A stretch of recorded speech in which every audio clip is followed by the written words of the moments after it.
Pontianak terletak pada lintasan Khatulistiwa dengan ketinggian berkisar antara 0,1 hingga 0,5 meter di atas permukaan laut. Struktur tanah kota Pontianak berupa lapisan tanah gambut dan lapisan tanah liat yang baru dicapai pada kedalaman 2,4 meter dari permukaan laut. Kota Pontianak termasuk beriklim tropis dengan suhu tinggi 28 hingga 32 derajat Celcius bahkan lebih. Pontianak, ibu kota Kalimantan Barat, merupakan bagian dari Indonesia. Negeri yang terbentang luas lahan tropika yang merupakan lahan daerah di permukaan bumi yang secara geografis berada di sekitar ekuator yang dibatasi oleh dua garis lintang, yakni 23,5 derajat lintang selatan dan 23,5 derajat lintang utara.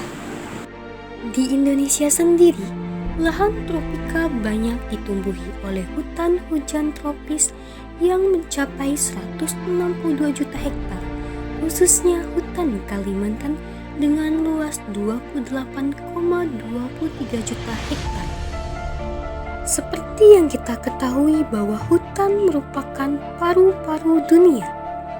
Karena hutan sebagai penghasil oksigen, hutan juga menyimpan cadangan air dan hutan tempat bagi segala jenis flora dan fauna hidup.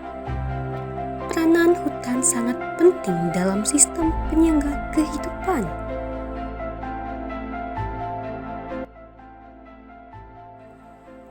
Namun, seiring berjalannya waktu, dengan desakan kepadatan penduduk yang kian tahun kian meningkat untuk areal permukiman, dengan tuntutan pembangunan infrastruktur yang menjadi ikon kemajuan suatu daerah, dan dengan berbagai alasan mengundang investor untuk berinvestasi demi kemajuan daerah. Oleh sebab itu, terjadilah pengalihan fungsi lahan. Pontianak yang dulunya diselimuti oleh rimbunnya hutan, kini telah sirna menjadi gedung-gedung bertingkat dan pemukiman padat penduduk. Hal itu semua tidak luput dari penebangan hutan. Adanya penebangan hutan menyebabkan hilangnya ekosistem di dalamnya, termasuk spesies tumbuhan dan hewan.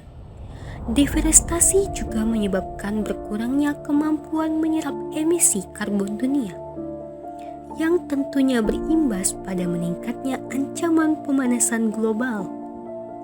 Deforestasi dan degradasi hutan di Indonesia menyangkut berbagai permasalahan yang saling terkait, termasuk perampasan dan penguasaan hutan, kebakaran hutan, peladangan berpindah, pembalakan liar, perdagangan hasil hutan ilegal, dan juga kemiskinan, sehingga menyebabkan fungsi klimatologis, hidrologis, estetis, dan fungsi hutan lainnya tidak berjalan dengan lancar. Sedangkan di sektor pertanian, alih fungsi lahan pertanian menjadi non-pertanian dapat mempengaruhi kinerja sektor pertanian itu sendiri.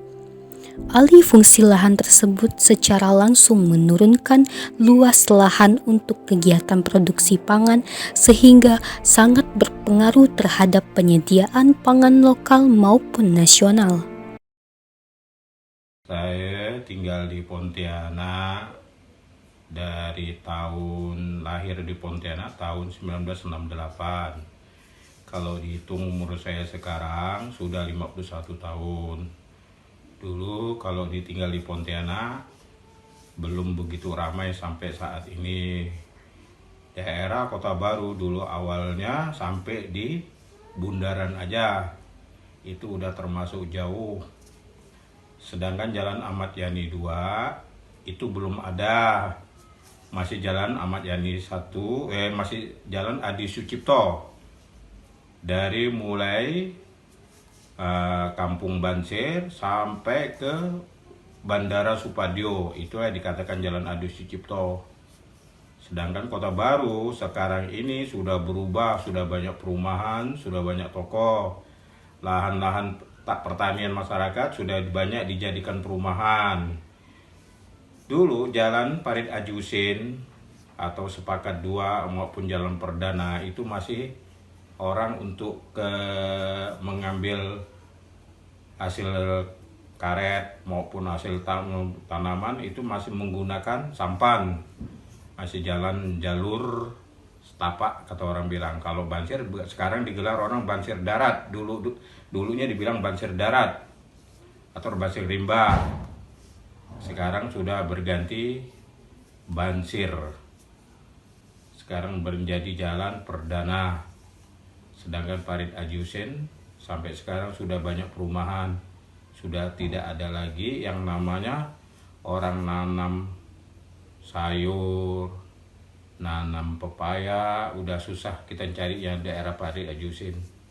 Sedangkan kalau di Siantan untuk tanaman sampai sekarang masih ada, yaitu di Jalan 28 Oktober atau Jalan Budi Utomo.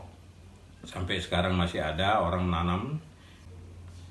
Itu daerah itu masih ramai orang menanam sayur-sayuran seperti sawi, bayam, tomat, terong, ataupun sejenis sayur-sayuran yang lainnya lah.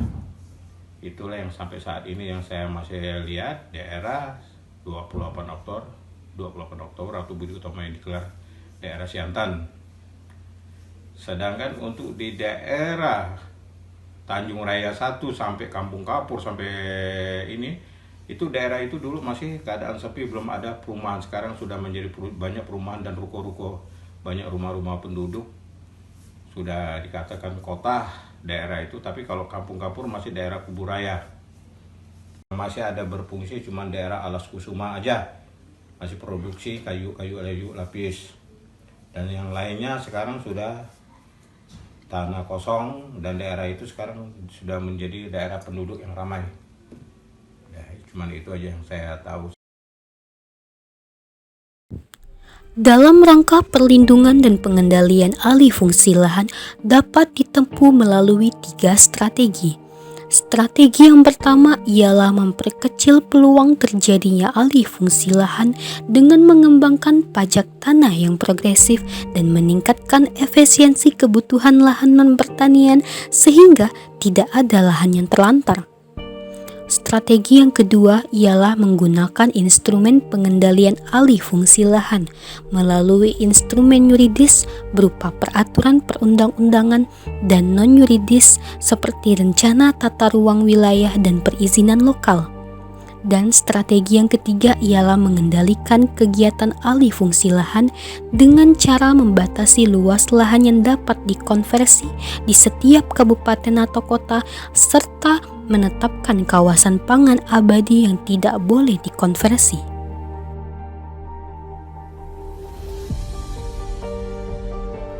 Sang Khatulistiwa terlihat begitu sederhana, tetapi keindahan dan kekayaannya sungguh membahana.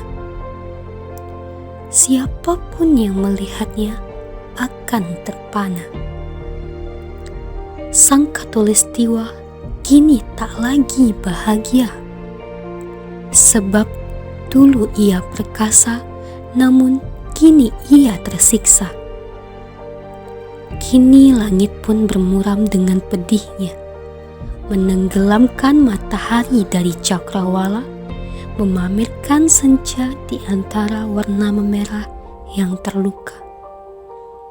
Mari jaga bumi Khatulistiwa agar ia tetap tertawa dan menjadi prioritas dunia selamanya.